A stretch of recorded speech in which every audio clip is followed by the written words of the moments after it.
ဆရာတို့ရှေ့ရသင်ခန်းစာထဲမှာ serial ကိုသုံးသွားတာလေးကိုသင်ပေးခဲ့တာရှိပါတယ်အဲ့တော့ရှေ့ရ serial သင်ခန်းစာတွေထဲမှာတော့ Arduino ကနေပြီးတော့ကွန်ပျူတာကို serial ကနေတစ်ဆင့်အချက်လက်တွေပေးပို့ခဲ့တာဖြစ်ပါတယ်သင်ခန်းစာလေးကိုပြန်နှွှေးတဲ့အနေနဲ့ serial ကိုပြန်သုံးပြပါမယ်ပထမဆုံး serial.begin ဆိုပြီးတော့ဆရာတို့သူဘောက်တွေကိုကြီးညာပေးရပါမယ်data သွားတဲ့နှုန်းဖြစ်ပါတယ်ဒီမှာတော့အသုံးများတဲ့9600ကိုပဲထည့်ပေးလိုက်ပါမယ်ကိုကနေပြီးတော့ serial နဲ့ကွန်ပျူတာကိုပေးပို့ခြင်းတဲ့ information တွေကို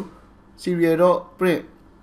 serial.println စတာတွေသုံးပြီးတော့ပေးပို့နိုင်ပါတယ်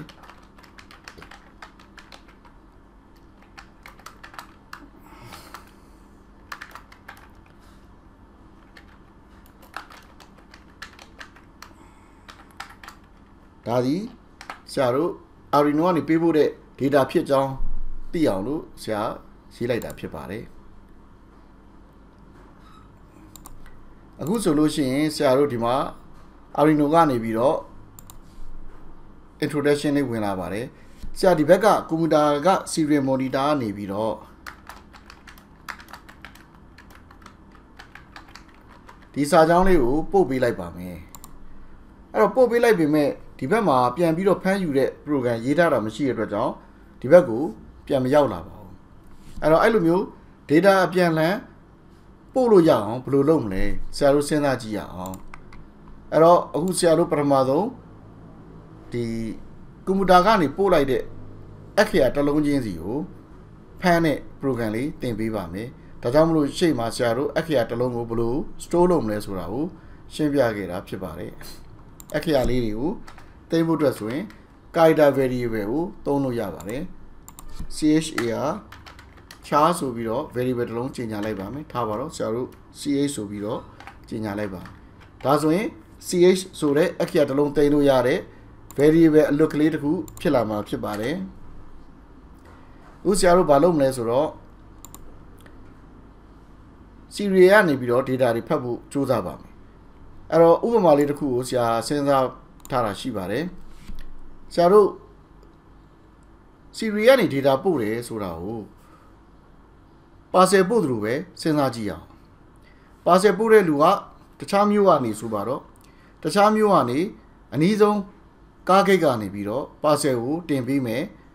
ကားနဲ့ parcel ကလာမယ်ပြီး parcel ကဆရာတို့မျိုးစီကို parcel ရောက်မယ် parcel ရောက်တဲ့အချိန်မှာဆရာက parcel ကိုတွားရွေးမယ်ဒါပေမဲ့အဲ့ဒီမှာဟာကွက်တစ်ခုရှိပါတယ်တကယ်လို့ဒါဆရာက parcel မလာသေးဘဲနဲ့တွားရွေးမိလို့ရှိရင်စီဘိုးကုန်တာပဲအဖက်တင်မှာဖြစ်ပါတယ်အခုလိုစီစေးတွေကြီးနေတဲ့အချိန်မှာဒီကိစ္စအတော်လေးကိုအဆင်မပြေပါဘူးအဲ့တော့ဆရာအနေနဲ့ဘာလုပ်မလဲဆိုတော့ parcel လာတာတေချောင်လို့ကားဂိတ်ကိုဖုန်းဆက်ပါမယ်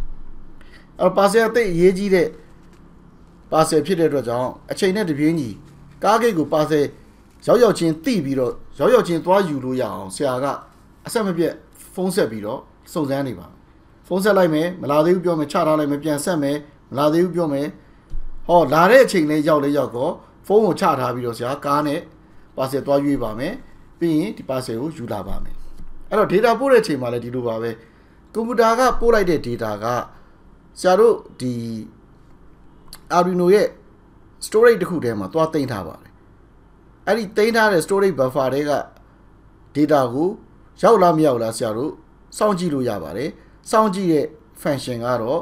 serial.available ဆိုတဲ့ function ဖြစ်ပါတယ်အဲ့ဒီ serial.available function ကသူ့ထဲကိုဝင်လာတဲ့ data ဘယ်နှ byte ရှိတယ်ဆိုတာကိုပြောပြပေးပါတယ်အဲ့တော့အဲ့ဒီ data တွေကိုဆရာတို့က0ဖြစ်နေတယ်ဆိုရင်မလာဘူးလို့ယူဆလို့ရပါတယ်0မဟုတ်တော့ဘူးဆိုရင် data စပြီးတော့ဝင်လာပြီဖြစ်ပါတယ်အဲ့တော့0မဟုတ်တော့တဲ့အချိန်ကျမှ data စပြီးအလုပ်လုပ်မယ်0ဖြစ်နေသမျှစောင့်နေမယ်အဲ့တော့0ဖြစ်နေသမျှစောင့်နေမယ်ဆိုတော့ဘယ်လိုရေးမလဲအဲ့တော့ဒီမှာတစ်ခုရှိတာဆရာလူပင်တွေကိုမတင်ရသေးပါဘူးဒါပေမဲ့အခု while လူပင်လေးတစ်ခုကိုဆရာကြိုပြီးတော့ပြောပြရပါတော့မယ်ဘာဖြစ်လဲဆိုတော့ while ကိုသုံးပြီးတော့ဆရာတို့က data လေးလာလားမလာလားကိုစစ်ရမှာဖြစ်တဲ့အတွက်ကြောင့်ဖြစ်ပါတယ် while ထဲမှာ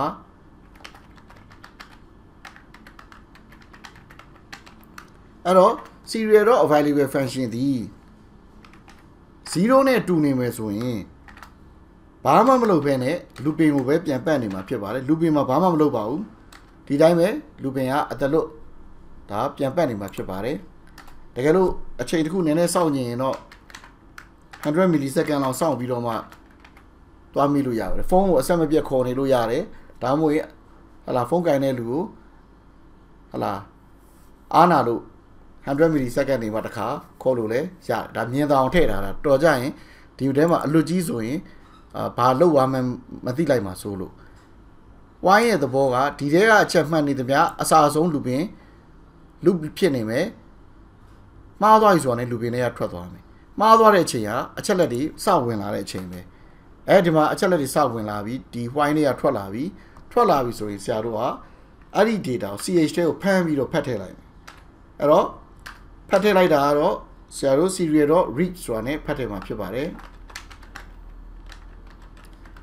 ဝင်လာတဲ့ data တွေကပထမဆုံးအခရာတစ်လုံး1 byte ကို data 1 byte ကို serial.read ကဖတ်ပေးပါတယ်အဲ့တော့ data တွေအများကြီးပို့တယ်ဆိုရင်တော့သူကအလှည့်ကျ looping တစ်ခေါက်ပတ်လို့ရှိရင်သူကစာလုံးတစ်လုံး CH ထဲကိုဖမ်းထည့်မှာဖြစ်ပါတယ်အဲ့တော့သူဖတ်လိုက်တဲ့ data ကိုဆရာတို့ serial နဲ့ print ပြန်ထုတ်ကြည့်ပါမယ်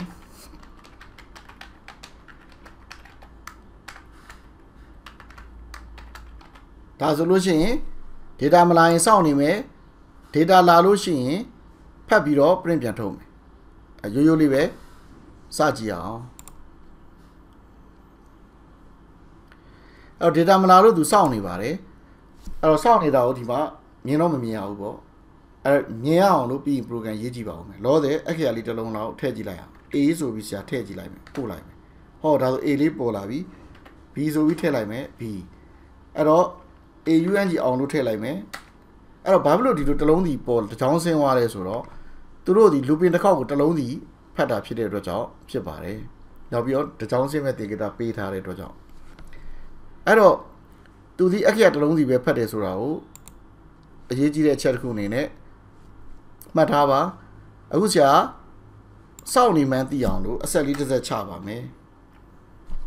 simulation store လုပ်မယ်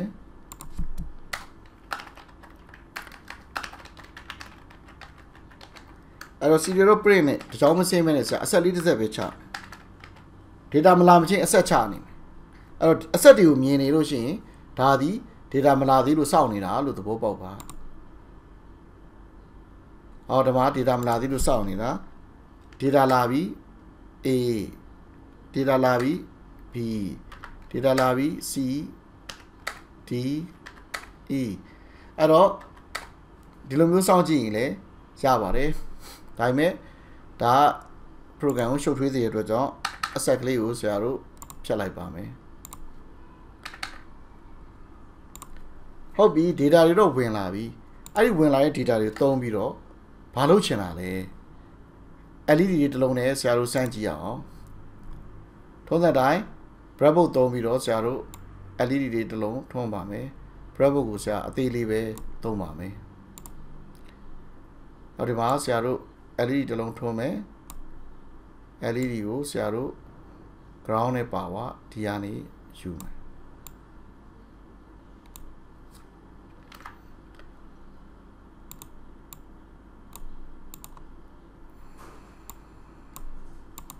ground ဆရာတို့ဒီက ground နဲ့ယူပါမယ်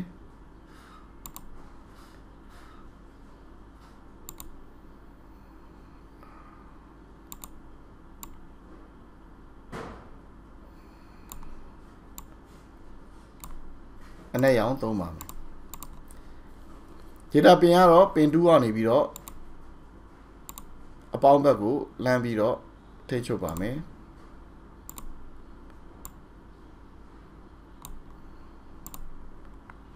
အပြာရောင်သုံးပါမယ်အခုဆိုလို့ရှိရင်ဆရာတို့ LED လေးကိုမှန်အောင်ချိန်ထားပြီးပါပြီဒီကောက်တန်ဖို့ပဲ220 ohm ပြောင်းပေးရမှာဖြစ်ပါတယ်ဒါဆိုလို့ရှိရင်ဒီ circuit နဲ့ဆိုင်နဲ့ပိုင်းပြီးပါပြီအဲ့တော့ program မှာ LED သုံးတော့မယ်ဆိုရင်ဒီပင်ကိုအရင်ဆုံးပင်မုတ်ကိုသုံးပြီးကြီးညာပေးရပါမယ်သူ့ဘာအတွက်သုံးပါလဲ pin number ကဘယ်လောက်လဲ pin number 2ကိုအခုလိုကြေညာပေးလိုက်ပါမယ်အဲ့တော့ပို့ပြီးတော့ကျင့်သားရအောင် variable သုံးပြီးတော့ကြေညာပါမယ် integer variable သုံးမှာဖြစ်ပါတယ် pin number က2ကိုဆရာတို့က LED pin လို့နာမည်ပေးပါမယ်အဲ့တော့2စာ LED pin ဆိုတဲ့စကားလုံးလေးကိုသုံးပါမယ် variable နာမည်လေးကိုသုံးပါမယ်အဲ့တော့အဲ့ဒီမှာဝင်လာတဲ့ CHD ဆရာတို့ O ဆိုလို့ရှိရင် LED ဖွင့် C ဆိုလို့ရှိရင် C ဆို close ပေါ့ O က open ပေါ့ဒီနည်းနဲ့ LED လေးကိုဆရာတို့အဖွင့်ပိတ်ကိုအဝေးရနေပြီးတော့လမ်းပြီးတော့ထိန်းချုပ်ပြီးအလုပ်လုပ်ပါမယ်ဒီမှာလည်းမတင်ရသေးတဲ့ if အကြောင်းကိုဆရာတို့သင်ပေးရမှာဖြစ်ပါတယ်အဲ့တော့ if ကတော့အဲ့ဒီအချက်လေးမှန်ရင်ခွင်းထဲကကောင်အလုပ်လုပ်မယ်မှားရင်ခွင်းထဲကအလုပ်မလုပ်တော့ဘဲနဲ့ထွက်သွားမယ် if နဲ့ why နဲ့အတူတူပါပဲ if ကတစ်ခါပဲစစ်ပြီးအလုပ်လုပ်တယ်မှန်ရင်လုပ်တယ်မှားရင်မလုပ်တော့ဘူး why ကတော့မှန်နေသမျှအလုပ်လုပ်တယ်ဒါပဲကွာပါတယ် why ကအချိန်ချင်းလုပ်တယ် if ကတစ်ခါပဲလုပ်တယ်စစ်တာချင်းကတော့ why နဲ့ if အတူတူပါပဲဖြစ်ပါတယ်အဲ့တော့ ch လေးကတူလားမတူလားစစ်ချင် equal to နှစ်ခုကိုသုံးရပါတယ် y မှာတော့ကလည်း equal to နှစ်ခုကိုသုံးထားတာကိုတွေ့ရမှာဖြစ်ပါတယ် equal to နှစ်ခုရဲ့သဘောကဘယ်ဘက်ချမ်းကတန်ဖိုးနဲ့ညာဘက်ချမ်းကတန်ဖိုးတူလားမတူလားစစ်ပေးတာဖြစ်ပါတယ်တူရင် true ဖြစ်ပါတယ် y ရဲ့ခွဲထဲမှာ true ဖြစ်လို့ရှိရင်ဒီကောင်ကြီးအလုပ်လုပ်သွားမှာဖြစ်ပါတယ် false ဖြစ်ရင်အလုပ်မလုပ်တော့ပါဘူးအဲ့တော့ဆရာတို့ဒီမှာ ch ရဲ့တန်ဖိုးလေးကအခရာ o ဆိုလို့ရှိရင်ဆရာတို့ LED ကိုဖွင့်မှာဖြစ်ပါတယ်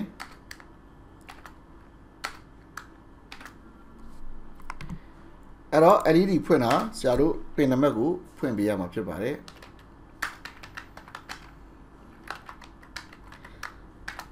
LED pin လေးကို hide ပေးလိုက်ပါမယ်ဒါဒီ O ဆိုရင်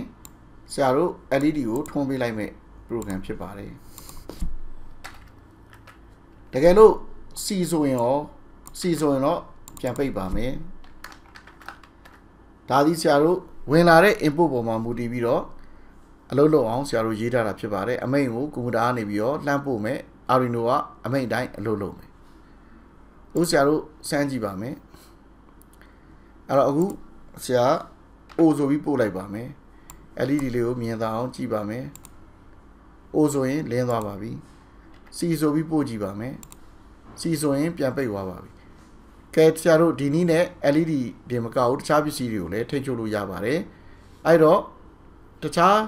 ဒီပစ္စည်းတွေကိုဆရာတို့ LED တွေအများကြီးကို